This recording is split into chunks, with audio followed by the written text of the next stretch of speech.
প্রিয় ছাত্রছাত্রীরা, তোমাদের জিও টিউটোরিয়াল সেন্টারে স্বাগতম। আজ আমি আবার তোমাদের সামনে নিয়ে এলাম পশ্চিমবঙ্গ মধ্যশিক্ষা পরিষদের ষষ্ঠম শ্রেণীর গণিত প্রভা থেকে কিছু অঙ্ক সমাধান করে দেখাবো খুব সহজ আকারে, যাতে করে তোমরা খুব সহজেই বুঝতে পারো। তো আমি তোমাদের অঙ্ক করে দেখাবো কোষে দেখি 1.3 থেকে, অর্থাৎ পেজ নম্বর 25। দেখো, তোমরা দেখতে পাবে 8 নম্বরে বলেছে মান বের করি, অর্থাৎ এই অঙ্কটার মান কত হবে সেটা আমাকে বের করতে হবে। তো চলো কি করে আমরা খুব সহজে মান বের করব সেটা আমরা দেখে নেব। তো চলো শুরু করা যাক অঙ্ক। দেখো, তার জন্য প্রকৃত ভগ্নাংশ আমাকে ভগ্নাংশ আকারে নিয়ে আসতে হবে। তো কি করে নিয়ে আসবো সেটা চল দেখায়। তার জন্য আমি প্রথমে দুটো অপ্রকৃত ভগ্নাংশকে বসিয়ে নেব। তাহলে 2 একে 2, 2 এর একে 3, তাই হয়ে গেছে 3/2। তাহলে এবার আমরা দেখতে পাচ্ছি যে 3টাই সেম ভগ্নাংশে চলে এসেছে। এবার আমরা নিচের লবগুলোকে লসাগু করে নেব। তবে যেহেতু এই 3টাই মান এমন আছে যে কোনো একই সংখ্যা দ্বারা 3টাকে ভাঙানো যাবে না, তার জন্য আমরা গুণ করে নেব।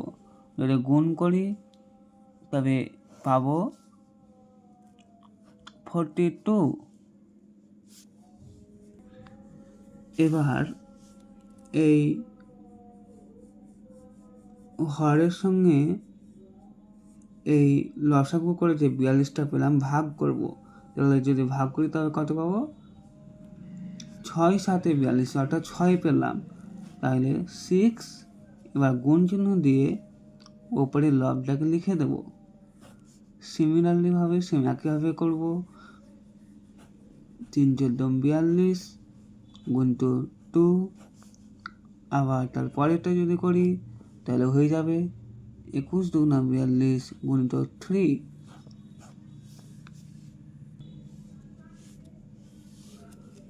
তারপর আমরা গুণ করে নেব। 3 দুগুণে 6,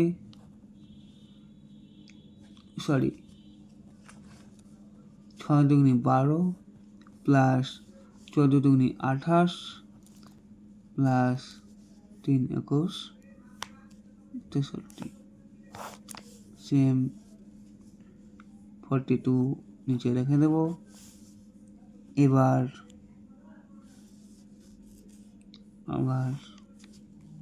আমরা উপরের গুলোকে যোগ করে নেব। এবার নিচে সেম একই সংখ্যা রেখে দেব।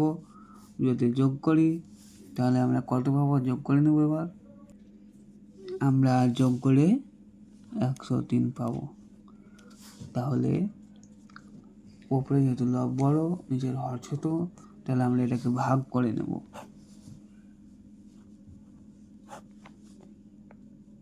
ভাগ যদি করি 2 দিয়ে কত হবে? 42। আশা করি তোমরা সবাই ভাগ করতে জানো। 82।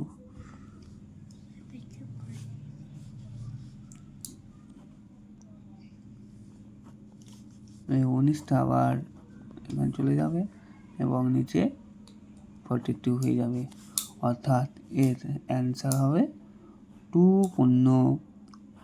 19 42। আশা করি তোমরা অঙ্কটা খুব সহজে বুঝতে পেরেছ। এইভাবে তারপরের অঙ্কটার অ্যান্সার কত হবে আমাকে কমেন্টে অবশ্যই জানিয়ে দেবে। অঙ্কটা দেখার জন্য তোমাদের সবাইকে ধন্যবাদ। ভালো থাকো। পরের ভিডিওতে আবার দেখা হচ্ছে।